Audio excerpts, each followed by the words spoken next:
Greetings, beautiful people. My name is Simon Javan Okelo.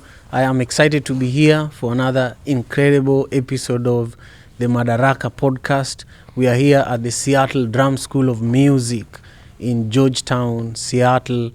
This is the south end of Seattle, Washington, if you've never been here. And today I'm really privileged to be with one of the most sought after dancehall and reggae artists from Africa, my brother Jupitar from Ghana. How are you? I'm all right, my brother. So it's a privilege, man. I know. Thank you for making the time to visit us here in the Pacific Northwest. Thanks, la. Yeah, man. I've been following your musical journey for a while. Nice. Brainy, who is one of your producer, showed me one of the albums that he worked on for you a number of years ago. Yeah. And, that's really when I began following your journey as an artist. Nice. But I want you to take us back, right now African reggae is blowing up, African dancehall is blowing up. And I feel that artists like you are at the forefront of making this, movement work, But I feel that each person has a story of where it all started for them, And I want you to take us back and maybe share with us what really drove you after, maybe share with us where in Ghana you were raised and really what are some of the what was the environment like that drove you towards being such an incredible artist that you've become? Well, first and foremost, I'm the second born from three siblings, and my dad is actually a solid reggae fan. He listens to in the morning. We actually wake up with reggae music. Oh, wow.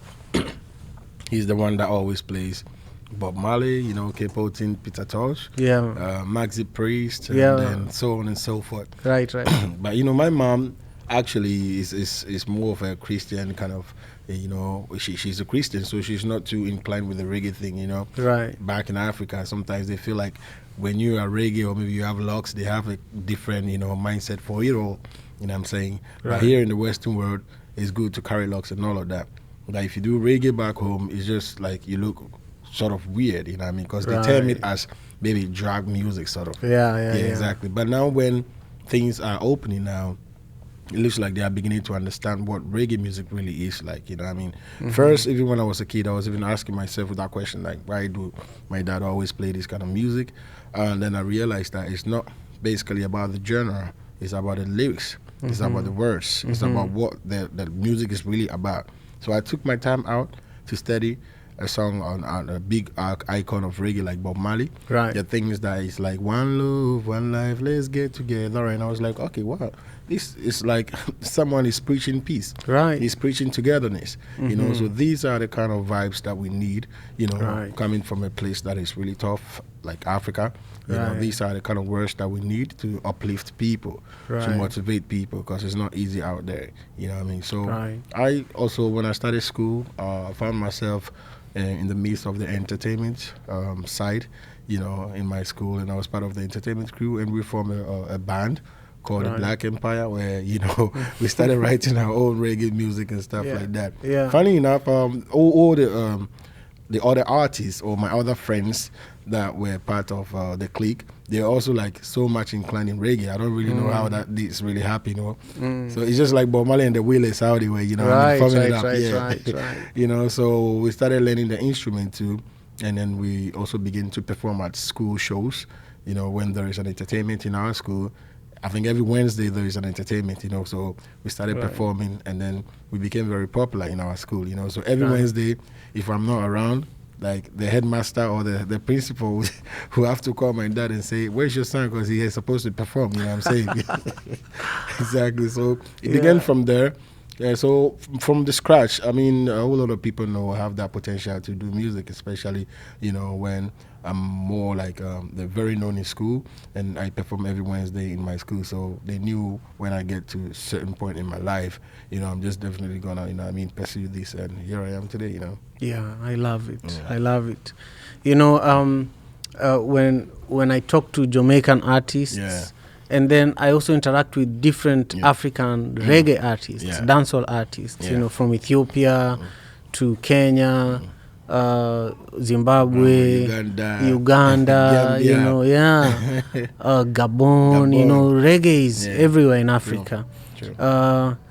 But Jamaicans are always surprised by how good African reggae artists are. Most definitely. And then because I grew up in Kenya, I was a reggae DJ for like 7 years, you know, and that's where my entertainment, I think, the seriousness I take came from DJing and touring as a reggae artist. You know, I had a sound system.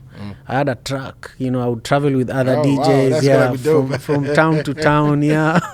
Oh, nice. It was a real reggae sound system, just like Jamaica. You know, I was called Fada Javu. My middle name is. That's a sound man coming over Fada Javu.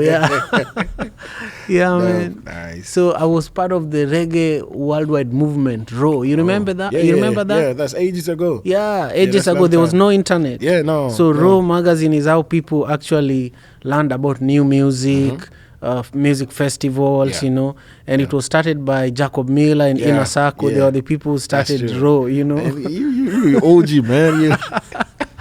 I'm telling you, the first time I listened to a reggae song was from this guy. He was the boyfriend of my sister. He wanted to distract me, you know, and him and my sister actually sold weed in our neighborhood. You know, they were peddlers. My mother had a shop, and so for them to access customers, they would also put weed in the shop there. You know, so you know, you went to buy bread and then you buy weed. You went to So I was always watching. I'm looking, where are they keeping it? What are they doing? You know. So he gave me headphones. You know, Walkman. They call it Walkman. You put a CD. Cassette. Oh, you put this too. Cassette. That's old time. Man. And then they had a Bunny Wailer album. You know, Marketplace. Yes. So the first reggae artist I ever listened to was Bunny Wailer. That's a you good know, artist, and I was completely distracted. You know, he succeeded. You know, and I never looked at where they kept the weed. I was just like, oh, this is fascinating, and I just took off. You know, just to take your mind off it, take your mind off their business. Man. So then, you know, when you look at African music right now, everybody talks about Afrobeats. You know. But nobody really talks about the contribution of reggae artists like Alpha Blondy. There was a very popular reggae artist from Nigeria. I can't remember his name. I can't. And I know the one you're referring to. He has some very viral song. Way back. Oh man. Of course we had I Wanna Shake My Dreads. Is that the guy? No, that's not him. No, but he's also African artist. Yeah, he's also an African artist. Teddy Dan USA, is that an African artist? That's an African artist. You know, and I don't think the contribution of these artists, even Lucky Dube was touring the world long before Burna Boy. You know, That's after true. Fela Kuti, you had the Lucky Dubes, and I just feel that I want you to speak about that a little bit, because Afrobeats and Amapiano did not just blow up out of nowhere. There were people who built the foundation. That is it. Speak a little bit about that. Well, you know, in everything that we do, if there is no strong foundation, obviously there will be a proper growth. And with the names that you just mentioned, the likes of Alpha Blondy, back home there is one that's called General Marcus, you know, Lucky Dube and Kojo Entry and the rest of them. These are people who are representation of African music, you know, from different various African countries that are already doing what we are doing now. You know, just like you mentioned, you know, Lucky Dube, Alpha Blondy plays like thousands of people, and we've been seeing that as a young musician. When I was growing up, I also have like Alpha Blondy's album, even though I don't understand some of the French, but I love the craft. I love the fact that this is an African icon who is actually preaching, you know, the word, representing Africa on a bigger stage. You know what I mean? Look at Lucky Dube. You know, Lucky Dube was like the next African Bob Marley, you know what I mean? No two is about it. And his songs were everywhere. Everywhere, you know, so me, when I was coming up, I never disregarded all of them. You Yeah. know, actually, these are people that actually even motivate me to start doing reggae music too as well. Because after getting that impartation from my dad listening reggae, Yeah. I need someone that will motivate me, you know, an African artist that will also motivate me. And I saw all these great legends doing it on big festivals. Yeah. There's never been a single month that they rest. They are Yeah. always on tour, you know what I mean? And they are representing Africa. You see the red, gold, green, you see the Uganda flag, you see the Tanzania flag representing Africa. So they've already laid the foundation for us. All we are doing is feeding from, you know, the seed that they actually planted. You know, artists like Whiskey, the Afrobeat, artists like Burna Boy, Right. which is currently touring the road now. They are actually eating from what these legends actually sell for us. You know what I'm saying? And if you look the sound of Afrobeat, you can really tell that is a sap of reggae music. Right. You know what I mean? Because reggae obviously is from dancehall is from reggae music. You know, and if you listen to Amapiano, there is this bass that is strictly dancehall.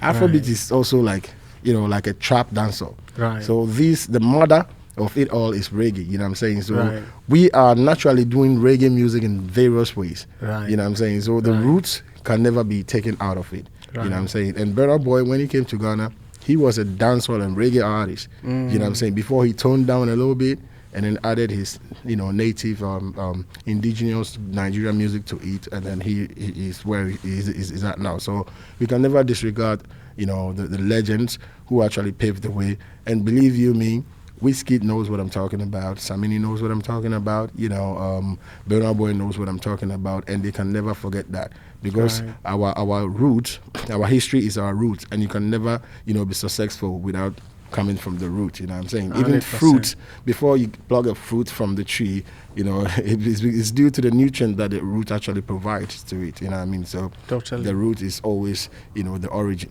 Totally. One of the things, one of the conversations I have been having lately Yeah. in the Kenyan Yeah. and East African community, Yeah.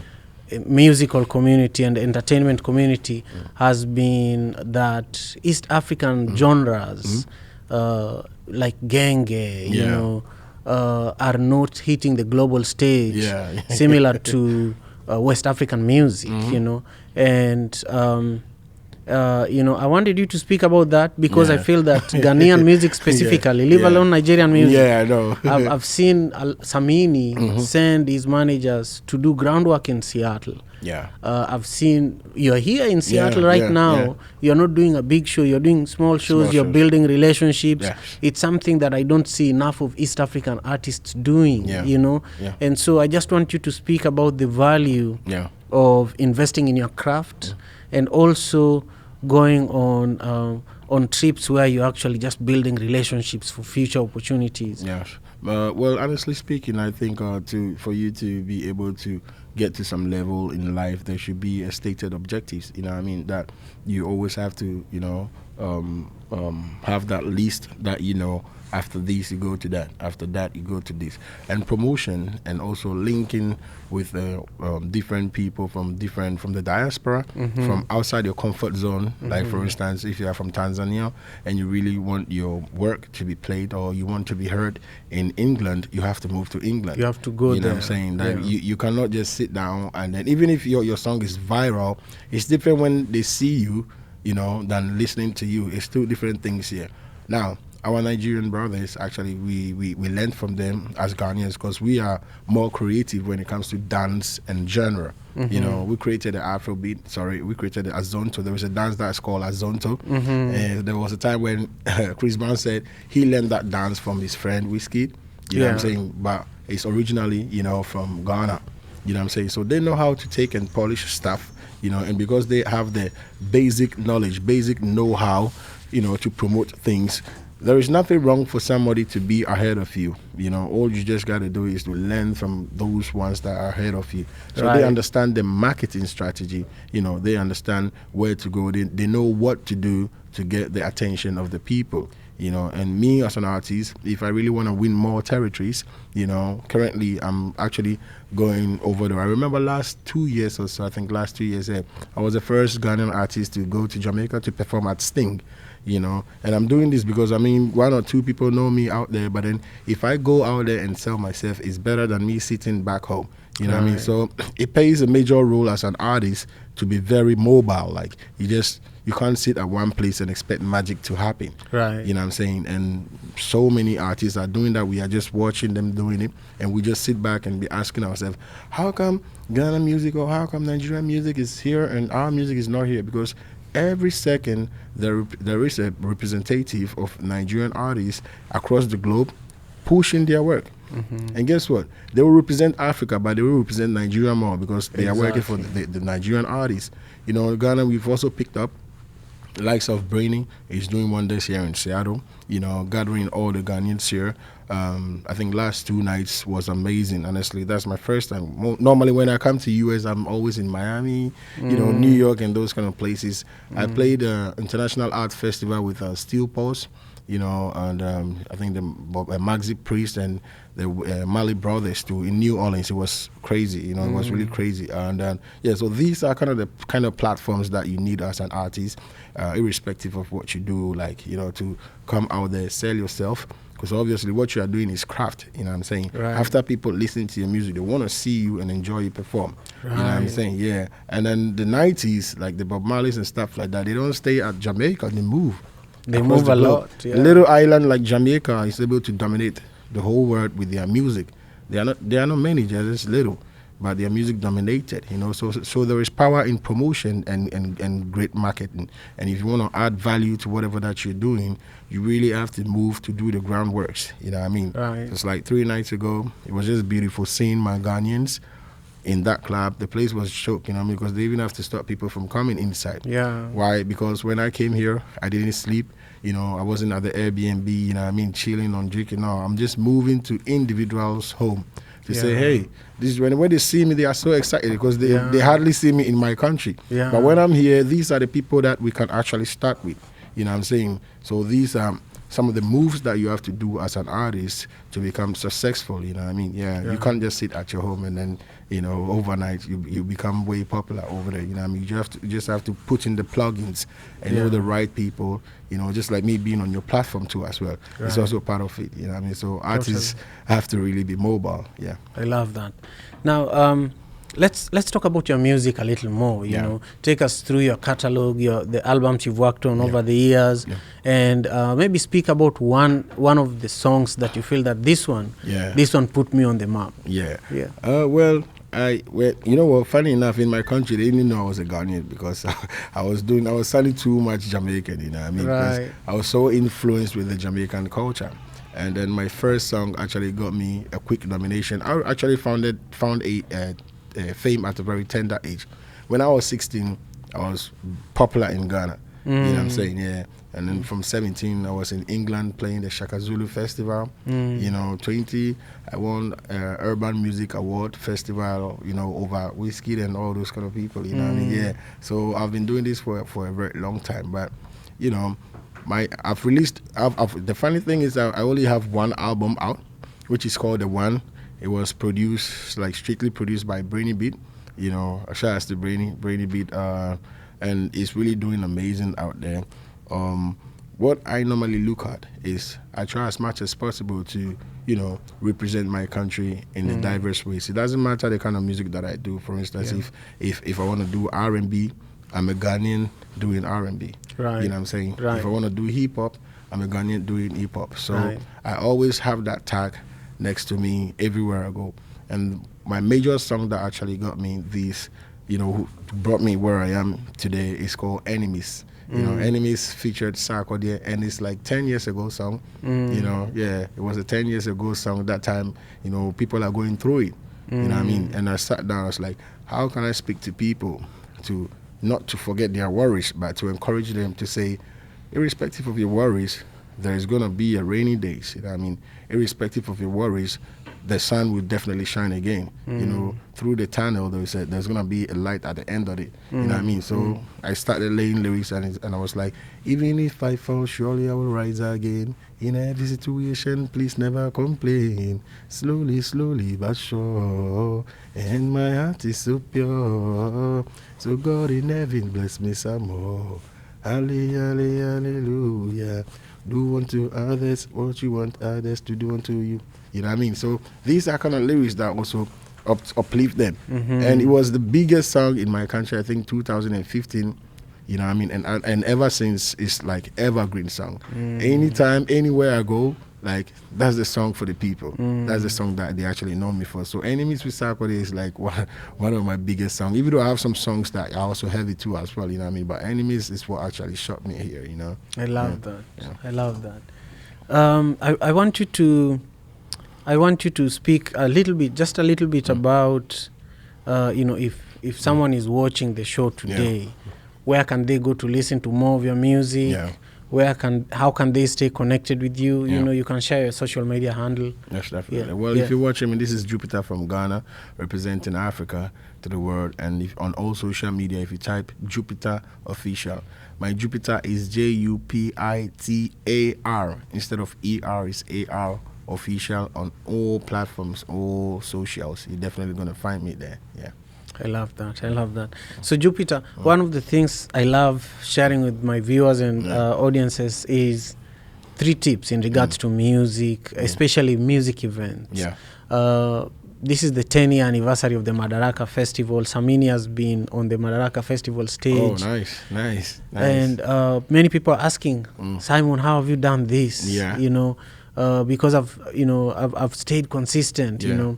Yeah. But I want you to share in your own perspective, because you've performed at some of the biggest stages in the world, but also you've performed in school, you know. In school, and so when you look back, you know, what are some of the 3 tips that if anyone who is watching wants to produce a successful live music event, what are some of the things they need to think about? Well, I think the first one has to be upgrade. You know what I mean? You can't repeat what you did last year. Or you can't repeat what you did last time. You know, people easily get frustrated saying the same thing, you know, over and over and over. You know what I mean? So there should be an upgrade.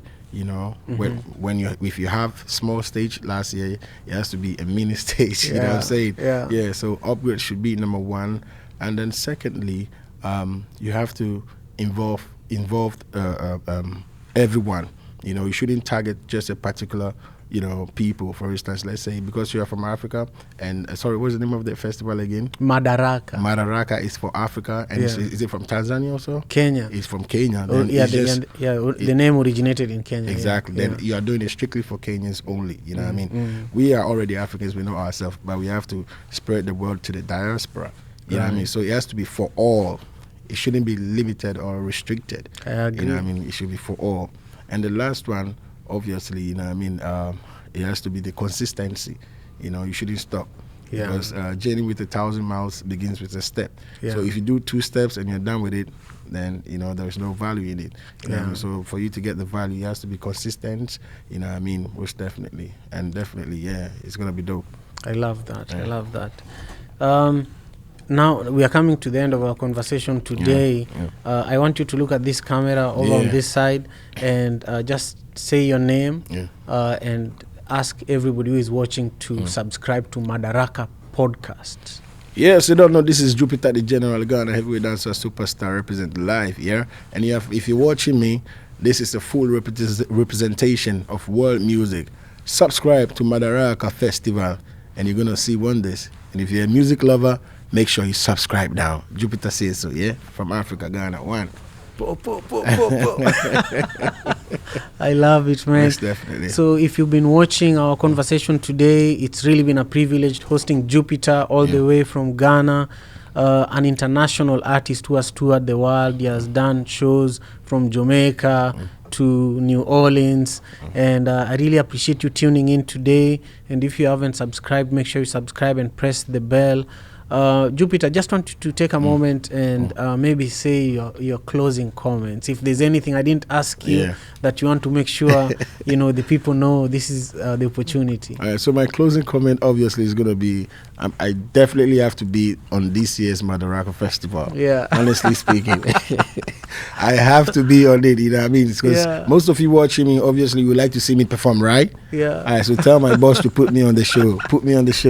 And definitely we'll see you guys back back here in Seattle. Seattle is a lovely place too, you know what I mean? Yeah, Shout outs to all the fans that actually tune in from Ghana, especially to over the road, you know what I mean? And like I said, make sure you subscribe. It's very important, yeah? Thank you, Nice. my brother. You're welcome, man. Blessings. Nice. Thanks a lot. Blessings.